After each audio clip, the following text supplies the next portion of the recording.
Hello friends. So இன்றைக்கி நம்ம பார்க்க போகிறது வந்து ஒரு நல்ல ஒரு குக்கிங் டிப்பாக பார்க்க போகிறோம். என்னன்னு பார்த்தீங்கன்னா, பூண்டு உளிக்கிறது எல்லாருக்குமே ரொம்ப கஷ்டமான வேலை இந்த பூண்டு உளிக்கிறது. அதுவும் இந்த மாதிரி சின்ன சின்ன பூண்டாக இருந்துன்னு வச்சுக்கோங்களேன், ரொம்பவே கஷ்டமாக இருக்கும். ஸோ அதை எப்படி நம்ம ஈஸியாக பண்ணலான்னு இந்த வீடியோவில் உங்களுக்கு நான் ஷேர் பண்ணுறேன். ஸோ எப்படி பண்ணலான்னு பார்க்கலாம் வாங்க. இது வந்து நம்ம 2 விதமாக பண்ணலாங்க. ஒன்று வந்து இந்த மாதிரி பேனில் சூடு பண்ணி பூண்டை போட்டு இது பண்ணலாம். இல்லைன்னா வந்துட்டு நீங்கள் வெயிலில் நல்லா காய வைக்கணும். மழை காலமாக இருந்ததுன்னு வச்சுக்கோங்களேன், நம்மளுக்கு வந்து வெயிலில் காய வைக்கிறது அவ்வளோ நல்லதாக இருக்காது. ஸோ வந்துட்டு இது நம்ம இந்த மாதிரி ஹீட் பண்ணி எப்படி பண்ணலான்னு பார்க்கலாம். இப்போ பார்த்தீங்கன்னா பேனில் வந்துட்டு நான் பூண்டு போட்டிருக்கேன். இது வந்து நீங்கள் வந்து ஹை ஃப்ளேமில் வச்சு ரொம்ப வேக விட்டுறக்கூடாது. ஓரளவுக்கு மீடியம் ஃப்ளேமில் லைட்டாக அந்த பூண்டில் ஹீட் படுற மாதிரி இருக்கணும், அவ்வளோதாங்க. ரொம்ப நீங்கள் வந்துட்டு ஹீட் கொடுத்தீங்கன்னா அந்த பூண்டு ஃபுல்லாக வந்து உங்களுக்கு நல்லா வெந்து வந்துடும். ஸோ வந்துட்டு லைட்டாக அந்த பூண்டில் சூடு இருந்தால் மட்டும் போதும். இதுக்கு வந்து நிறையா டூல்ஸ்லாம் வந்துருச்சு நம்மளுக்கு இப்போது. ஆனால் வந்துட்டு இது கொஞ்சம் ஈஸியாக இருக்குங்க. இந்த மாதிரி லைட்டாக இருந்தால் போதும்.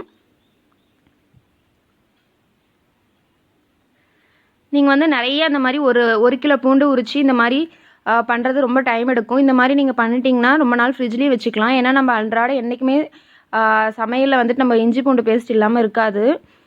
அது இல்லாத இது வந்து நல்லதும் கூட. பூண்டு நம்ம நிறைய எடுத்துக்கணும். அதனால தான் இது உங்களுக்கு நான் ஷேர் பண்ணுறேங்க. இப்போ பார்த்தீங்கன்னா ஓரளவுக்கு அந்த ஹீட் வந்து அந்த பூண்டில் இறங்கிடுச்சு.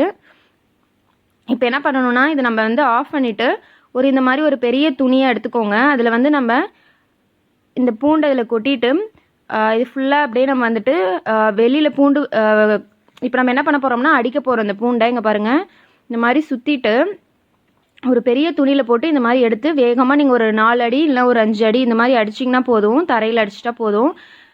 அந்த பூண்டு வந்து அங்கே பாருங்கள், உங்களுக்கே டிஃப்ரென்ஸ் நான் வந்து உங்களுக்கு நேரடியாக காட்டுறது. இப்போ பார்த்தீங்கன்னா அந்த தோல்லாம் தனித்தனியாக வந்துடும். உள்ளே இருக்க அந்த பூண்டு மட்டும் இருக்கும். பார்த்தீங்களா, உங்களுக்கு நல்ல டிஃப்ரென்ஸ் நான் காட்டுறேன். ரொம்பவே ஈஸியாக இருக்குங்க. நீங்கள் நிறைய இந்த மாதிரி கடகடன்னு பண்ணிடலாம். ஓகே ஃப்ரெண்ட்ஸ், இது உங்களுக்கு ரொம்ப யூஸ்ஃபுல்லான டிப்பாக இருக்கும்னு நினைக்கிறேன். ஸோ இந்த மாதிரி நீங்களும் ட்ரை பண்ணுங்கள். நிறைய பூண்டு இந்த மாதிரி உரித்து நம்ம ஈஸியாக ஸ்டோர் பண்ணி வச்சுக்கலாம். நெக்ஸ்ட் வீடியோவில் பார்க்கலாம்.